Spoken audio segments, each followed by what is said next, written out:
A part of that plan, of course, is to induce the gradual surrender of American sovereignty, piece by piece and step by step, to various international organizations, of which the United Nations is the outstanding but far from the only example.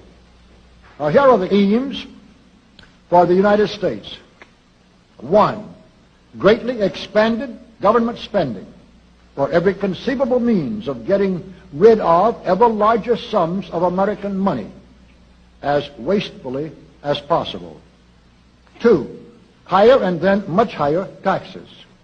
3. An increasingly unbalanced budget despite the higher taxes. 4. Wild inflation of our currency. 5. Government controls of prices, wages, and materials, supposedly to combat inflation. 6. Greatly increased socialistic controls over every operation of our economy and every activity of our daily lives. This is to be accompanied, naturally and automatically, by a correspondingly huge increase in the size of our bureaucracy and in both the cost and reach of our domestic government. 7. Far more centralization of power in Washington and the practical elimination of our state lines. There is a many-faceted drive at work to have our state lines eventually mean no more within the nation than our county lines do now within the states. 8.